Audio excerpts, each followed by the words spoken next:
Alright, shut up. It's starting. It's starting. Welcome to the big question. I'm your host, Mr. SC Cargo. Today we're asking, what is the giant African snail, aka Ashantina felucia?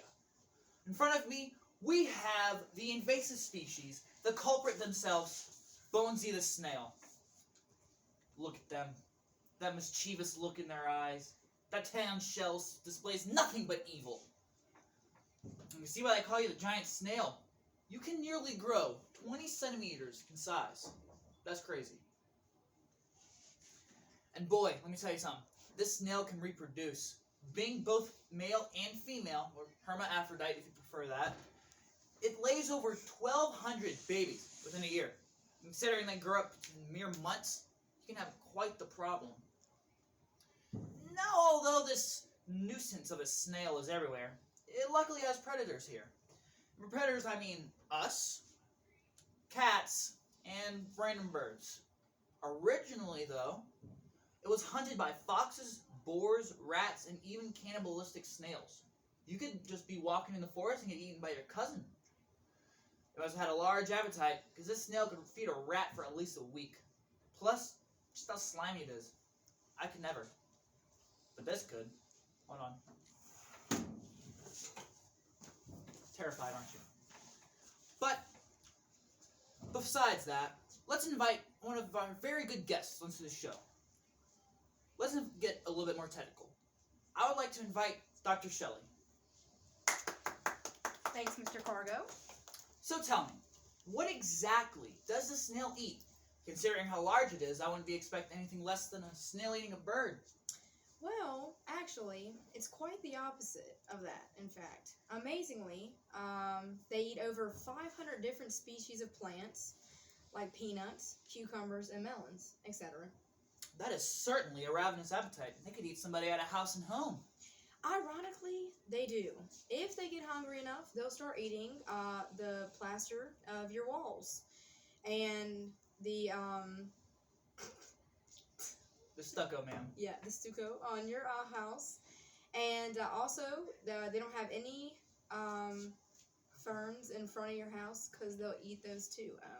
I already have termites eating my house, and I honestly hate to see giant snails eating my house too. Thank you for this information, Doctor, but I have to ask, how isn't this species more well known?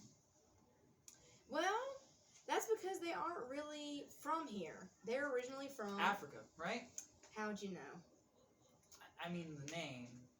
Oh, right. Well, yes. They're from South Africa. They mainly prefer hot and humid climates at forests, edges, and riverbanks. Well, I'm glad to know that. I'll have my producer remind me to never go there. Thank you for coming, Doctor, and if I ask come on the show again, will you? Probably. I'll just be doing science stuff. Fantastic.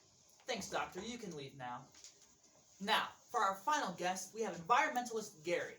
Come on down. Is that copyrighted? Thanks for having me on the show. So tell me, what is a snail? Let me interrupt you, because I know what you're going to ask. What is so bad about the snail, right? They're absolute monsters. But I was going to actually ask... Interrupt me. You have to interrupt me. But... For one, as you mentioned earlier, they will literally eat your house. I was just about to pay off the mortgage to that house, and the snails freaking ate it. How am I going to get the insurance for that? I understand that, but what I was going... On the topic of diet, they destroy ecosystems of all the food they eat. They leave nothing for the fellow species. You're just as bad. You're just a bug. They're trying to eat some fruit, but since you can't because of the snails, you die out. Meaning the birds die, then the snakes and everything else. That's a lot of death. They are illegal to have because of how much they suck. But please, let me speak. What? What I've been trying to say is, what is a way we can stop them? Oh, well, I mean, they've already been exterminated in Florida thanks to scientists. They have to pick them from into They'd have to pick them and throw them in salt water. pick them and throw them in salt water, and then treat the infected with Molicide. Thank you. That's all I wanted to know. Pleasure being on here. And is that the snail? Oh, I am so sorry, Brennan. listen. Great. I thought it was really good. I'm not finished. Oh. Aw. Listen, let's have some serious time. Generally, these snails are a problem. Maybe not as large a problem as stink bugs or vines, but still one nonetheless. We have to do everything we can to stop them. Thank you for watching, and I'll see you next time on the show.